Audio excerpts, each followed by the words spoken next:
नमस्कार। संस्कृत साहित्य विमर्श नामक जो चैनल कल से शुरू हुआ है, उसका दूसरा विमर्श आज होगा। कल मैंने बतलाया था कि कल का दिन तो प्रारंभिक था और उस दिन संयोग से श्रावणी पूर्णिमा थी, तो इसलिए उसका परिचय मैंने दिया और संस्कृत के संबंध में भी कुछ बातें की और साथ ही साथ अपना भी संक्षेप में परिचय दिया था। वस्तुतः आज से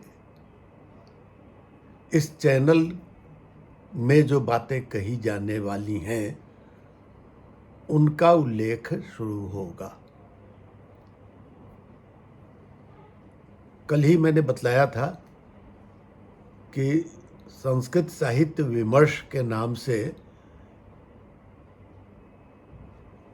जिस धारावाहिक की शुरुआत की गई है, उसके द्वितीय विमर्श में मैं सर्वप्रथम वैदिक साहित्य से अपनी बात को रखना प्रारंभ करूंगा।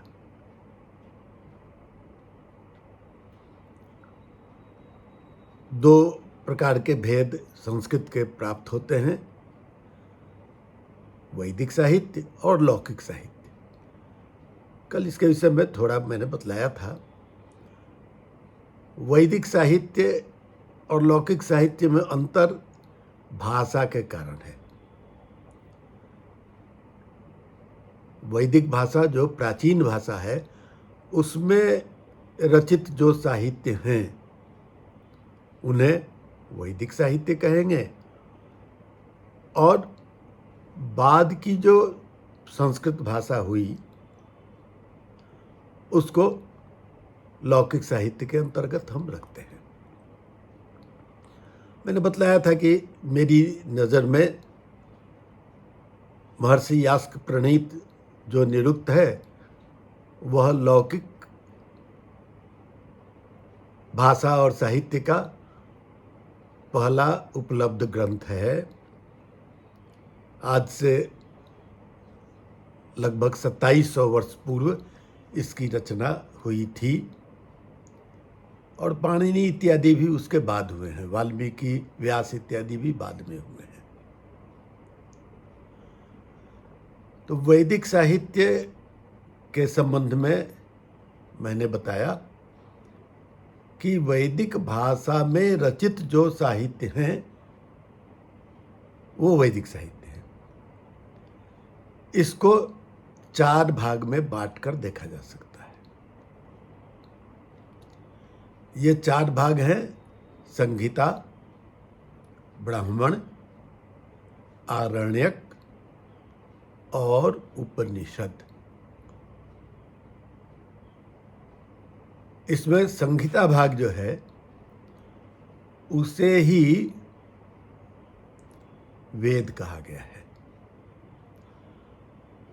वस्तुतः संहिताओं में मंत्र हैं और उन्हीं से जुड़कर ब्राह्मण भाग है।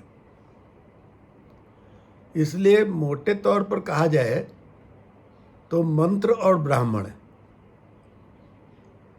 इन दोनों को ही वेद कहेंगे। इसीलिए आपस्तंभ ने कहा है, मंत्र ब्राह्मणयोर वेद नामधेयम। अस्तु, तो संहिता भाग जो है वह वेद है। उसके बाद उनसे संबद्ध ब्राह्मण ग्रंथ हैं और ब्राह्मण ग्रंथों का ही विकसित रूप या उन्हीं से जुड़ा हुआ रूप आरण्यक और उपनिषद भी हैं। लेकिन इनका स्वतंत्र अस्तित्व प्राप्त होता है, इसीलिए हम वैदिक साहित्य के 4 भाग मानते हैं। ये वेद है क्या? वेद शब्द विद धातु से है, विद ज्ञाने, विद सत्तायाम, विद्रलाभे इत्यादि बहुत तरह से इसका अर्थ किया जाता है, लेकिन वस्तुतः विद जो है ज्ञान के अर्थ में है। तो ज्ञान की जो राशि है उसे ही हम वेद कहते हैं। प्रश्न यह उठता है कि वेद की शुरुआत कब से है? तो यह कह पाना संभव नहीं है। इसके लिए देश विदेश के विभिन्न विद्वानों ने अपने अपने मत दिए हैं, मैं उस ओर नहीं जा रहा हूं। लेकिन ये वेद जो हैं वे जब आए तो उनके विषय में कहा गया कि उनका लेखन किसी ने नहीं किया है। हमारी संस्कृति यह मानती है कि वेदों को किसी ने लिखा नहीं है, अपितु वेद इस ब्रह्मांड में विराजमान हैं और उनको कुछ लोगों ने देखा। यानी वेदों को लिखा नहीं गया है, अपितु वेदों को देखा गया है। और इसीलिए कहा गया ऋषयो मंत्र द्रष्टारः। ऋषि कौन हुए? तो जिन्होंने मंत्रों को देखा। अब ये मंडल में वेद विद्यमान थे, उनको साक्षात्कृत किया ऋषियों ने, और इसीलिए उनको ऋषि कहा गया, ऋषयः मंत्र द्रष्टारः। इसी बात को थोड़ा व्याख्यायित करते हुए महर्षि सायण ने कहा कि वेद की जो परंपरा है वह किस रूप में विकसित हुई। उन्होंने 3 प्रकार से ऋषियों का कालखंड के रूप में विभाजन किया और कहा कि प्रथम खंड के जो ऋषि हुए उन्होंने तो वेदों का साक्षात्कार किया, और वे ही जिन लोगों ने वेदों का साक्षात्कार कर लिया वे ही अपने से बाद के ऋषियों के लिए, जिन्होंने साक्षात्कार नहीं किया था, उनके लिए उपदेश के द्वारा उन्हें प्रदत्त किया। और फिर तीसरी कोटि में जाकर जो उपदेश को याद नहीं रख सकते थे, मंत्रों को नहीं याद रख सकते थे, तो उनके लिए तीसरी कोटि में जो ऋषि हुए उन्होंने उन वैदिक विषयों को लिखित रूप में रखा। वो कहते हैं साक्षात्कृत धर्माणः ऋषयो बभूवुः ते ही असाक्षात्कृत धर्मेभ्यः उपदेशेन मंत्रान् संप्रादुः। और फिर तीसरी कोटि में कहते हैं उपदेशाय ग्लायन्तो अवरे बिल्मग्रहणाय इमं ग्रंथम समाम्नासिषुः वेदम च वेदांगानि च। यानी कि तीसरी कोटि में जाकर जो उपदेश के द्वारा भी जिनको स्पष्ट नहीं हो पाता था, तो उन लोगों के लिए तीसरी कोटि के जो ऋषि हुए, उन्होंने वेदों को लिखा, बिल्मक ग्रहण आया, भेद ग्रहण करने के लिए, और उसमें वो नाम देते हैं वेदम च वेदांगानी च। तो वेद वेदांग इत्यादि को लिखित रूप में रखा गया। हम एक बात वेद के विषय में जानते हैं, प्रसिद्धि है कि वेद को श्रुति के नाम से भी जाना जाता है। श्रुति क्यों कहते हैं? श्रुति के लिए अर्थ है कि जिसे सुनकर याद रखा जाए, या सुनकर जिसे अपने शिष्यों को प्रदान किया जाए। तो इसी श्रुति परंपरा से वेद हमारे सामने आए, और इसीलिए वेदों की जो बातें अभी तक जितनी बातें विराजमान हैं, वे शुद्ध रूप में विराजमान हैं, क्योंकि ऋषि परंपरा से, शिष्य की परंपरा से वे विषय रखे गए, और इसीलिए उसमें किसी प्रकार का कोई विचलन नहीं है। विचलन नहीं है मतलब उसमें कहीं कोई पाठभेद नहीं मिलता है, और उनको याद रखने के लिए ऋषियों ने 8 प्रकार की विकृति पाठों का उल्लेख किया। अलग विषय है। तो इस तरह से वैदिक साहित्य, जो कि पहले अलिखित रूप में था, उसको बाद में लिखित रूप दिया गया, और इसीलिए उसको श्रुति कहा गया। और श्रुति ही आगे बढ़कर हमारे सामने वैदिक साहित्य के रूप में विराजमान है। तो इन वैदिक साहित्य में जो पहला अंश है वह है संहिता। तो संहिताओं को ही 4 भाग में बांटा गया: ऋक् संहिता, यजुः संहिता, साम संहिता और अथर्व संहिता। और इसे ही क्रमशः हमने ऋग्वेद, यजुर्वेद, सामवेद और अथर्ववेद के रूप में जाना। अब ये 4 जो वेद हैं, उनके लिए 4 प्रकार के आचार्यों की या पुरोहितों की कल्पना की गई है।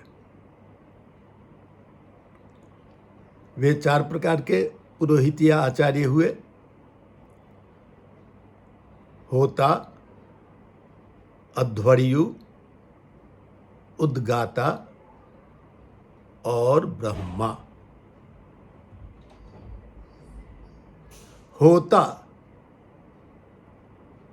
होता का सामान्य अर्थ समझ में आता है क्या कि जो हवन करने वाला है? नहीं। होता मतलब आवाहन करने वाला, जो देवताओं का आवाहन करता है, उसे ही होता कहा गया। अध्वर्यु कहा गया जो अध्वर को जोड़ने वाला है। अध्वरम युनक्ति इति अध्वर्यु। अध्वर कहा गया है यज्ञों को।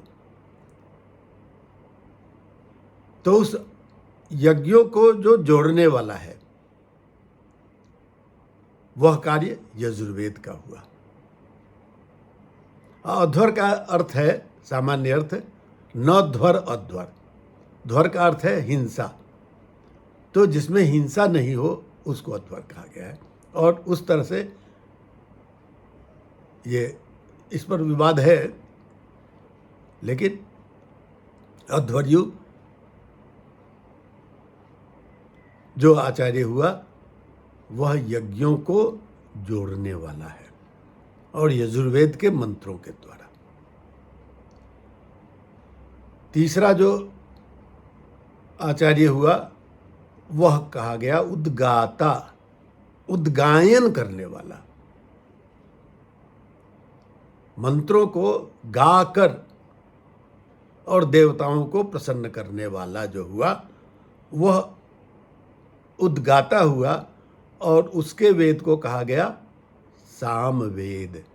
मैं इस पर फिर आगे आऊंगा।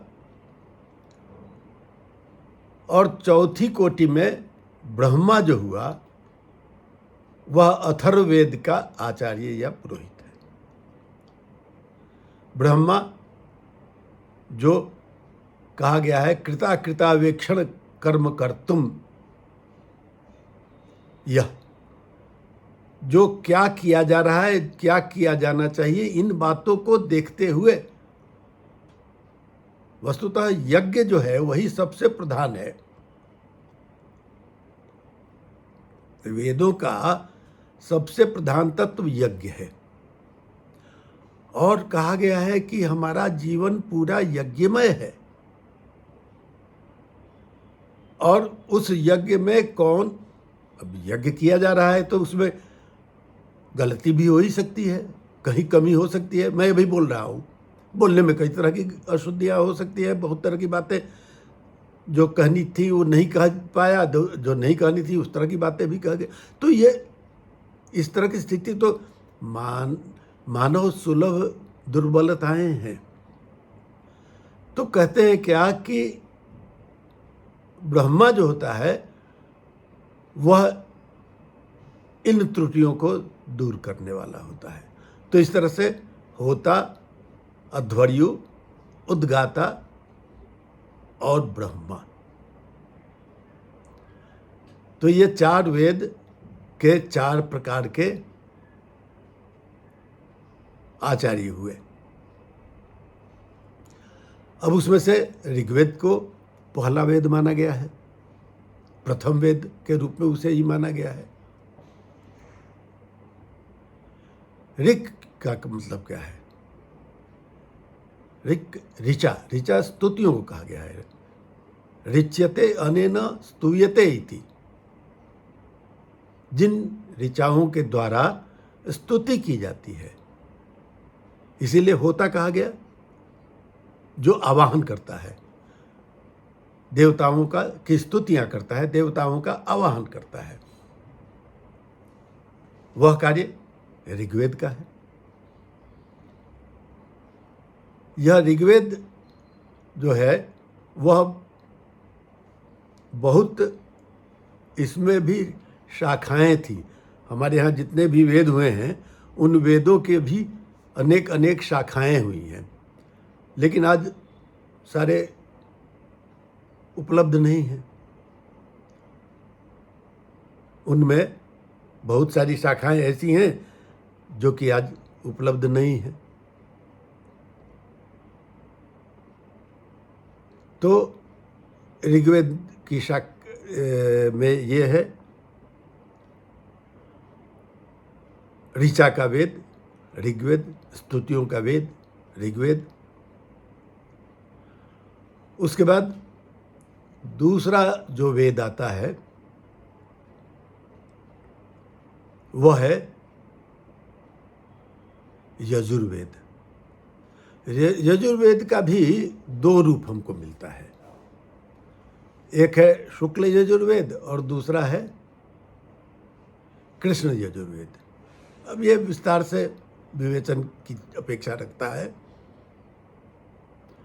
लेकिन मोटे तौर पर समझने में हम कह सकते हैं कि शुक्ल यजुर्वेद जो होता है वह पूरा मंत्र भागात्मक होता है, और कृष्ण यजुर्वेद में मंत्र के साथ साथ ब्राह्मण भाग भी उसमें जुड़ा रहता है।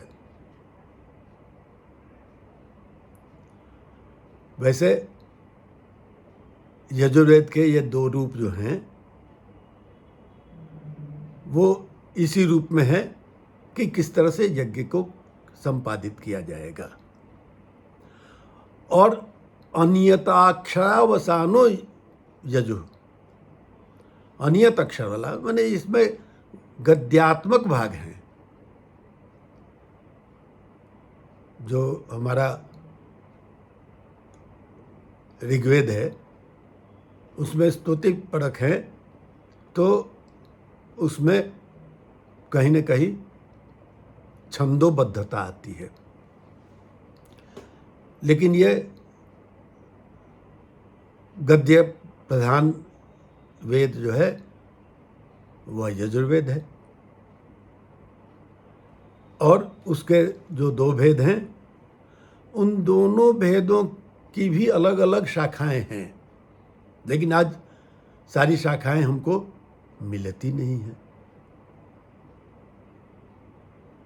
फिर लेकिन ये हैं, उपलब्ध हैं, आज भी बहुत सारी शाखाएं इनकी उपलब्ध हैं, और इनके आधार पर अध्ययन अध्यापन इत्यादि किया जाता है।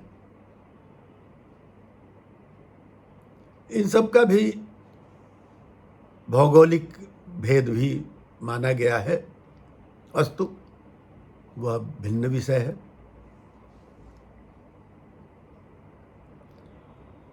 तीसरा जो वेद है वह सामवेद है, जिसके लिए मैंने कहा कि उद्गाता का वेद, उद्गान करने, गायन करने वाला। गीतिषु सामाख्या, साम का अर्थ है गीति, गायन। तो गायन का जो वेद है वह सामवेद है। तो इसमें जो मंत्र हैं उनका गायन किया जाता है, गाकर उन्हें प्रस्तुत किया जाता है। वस्तुतः यह वेद कुछ अंश में स्वतंत्र भी है, और इसका ज़्यादा अंश ऐसा है जो कि ऋग्वेद से जुड़ा हुआ है। ऋग्वेद के बहुत सारे मंत्र जो हैं उनका परिवर्तित रूप हमको सामवेद में प्राप्त होता है, जो कि गायन की दृष्टि से है, और गाकर जो स्तुतियां की गई हैं वह विषय है सामवेद का।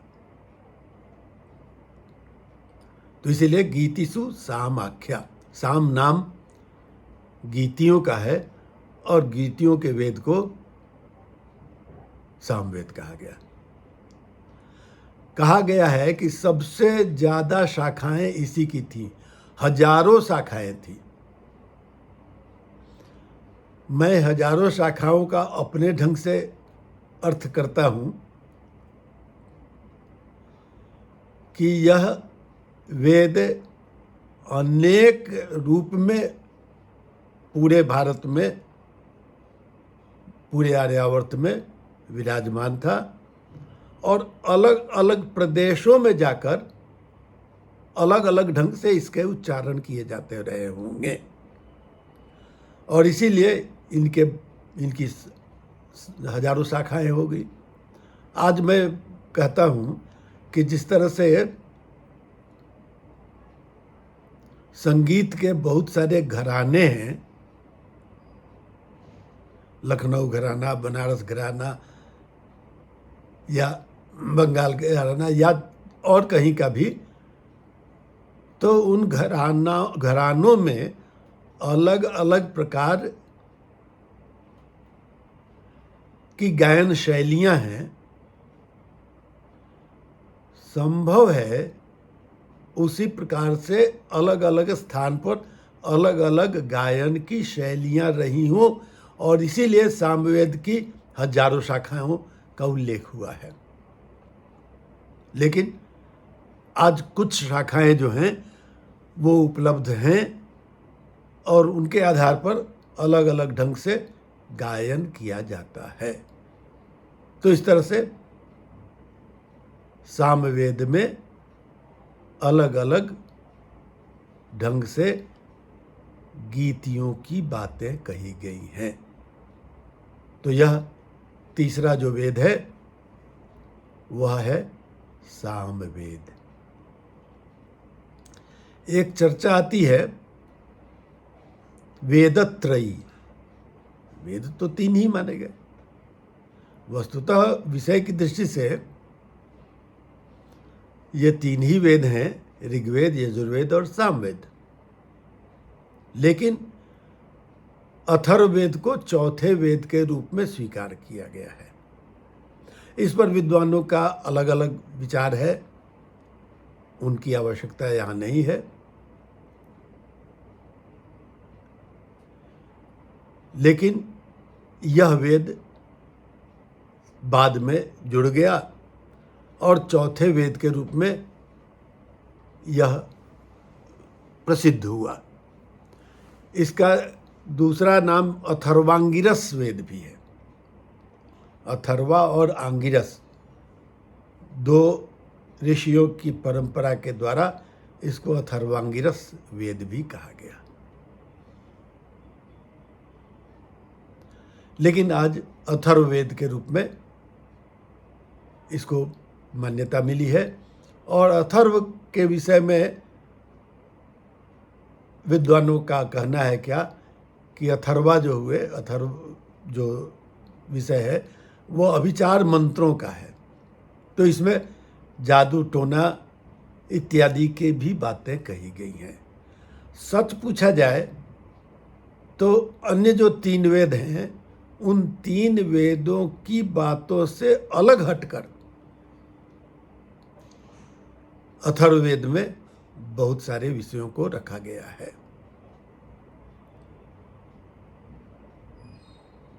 इसमें अलग अलग शाखाएं इसकी भी हुई हैं, लेकिन एक नई शाखा पर ज़्यादा काम हुआ है जो कि एक तरह से लुप्त प्राय शाखा थी। उसको लोगों ने चर्चा थी, लेकिन उसका पूर्ण रूप प्राप्त नहीं होता था। आज के दिनों में उस पर विद्वानों ने अपना शोध कार्य किया और उसको सही ढंग से खोज निकाला। वह शाखा हुई पिप्पलाद शाखा। आप लोगों में से अधिकांश लोग गए भी होंगे, हो सकता है। भुवनेश्वर से पुरी जाने के रास्ते में एक ग्राम पड़ता है पिप्पली गांव, जहां पर कि बहुत सारी हस्त रचित कपड़े मिलते हैं। तो वहाँ की विशेषता है। तो कहा जाता है कि उसी पिप्पली गांव से इस पिप्पलाद शाखा का विकास हुआ है। तो इस पिप्पलाद शाखा के द्वारा भी अथर्ववेद को जाना जाता है। तो इसी तरह से मैंने संक्षेप में अपनी बात कही कि ये चार प्रकार के वेद जो हैं ये संहिता चार प्रकार की है।